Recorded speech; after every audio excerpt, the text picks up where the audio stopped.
Kita ke berita lainnya, Tribuners, puluhan supir angkot di Ambon mengeluh ditilang polisi karena lewat Jalan Jenderal Sudirman.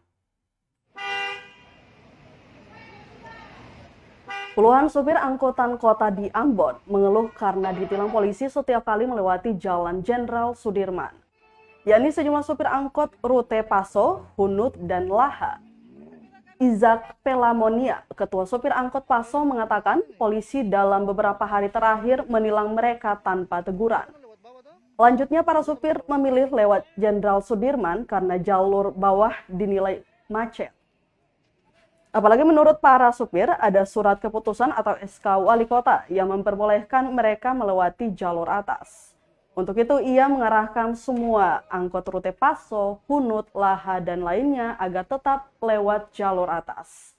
Mereka juga meminta Dinas Perhubungan Kota Ambon dan kepolisian untuk menyelesaikan polemik salah komunikasi tersebut, agar kepolisian tahu terkait SK Wali Kota yang dimaksud.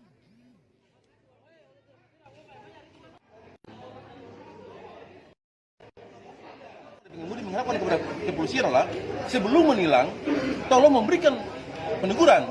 Kamu orang angkut Paso, angkut Laha, angkut Hatiwe, Hunut, saya bisa lewat sini belum mulai besok. Itu ketemu paham, besok tidak akan supir bisa lewat. Tapi sampai langsung perut tilang. Keresahan pengemudi loh, belum ada berikan teguran, langsung tilang. Lu angkat patungnya apa? Atau ini bahan cari uang? Gampang. Hari ini juga jam ini supir Paso naik atas. Beta akan perintah ketemu lewat atas.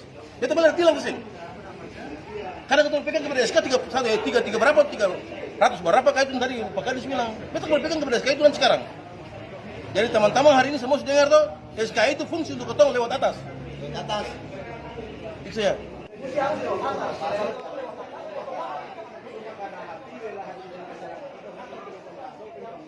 Terima kasih sudah nonton.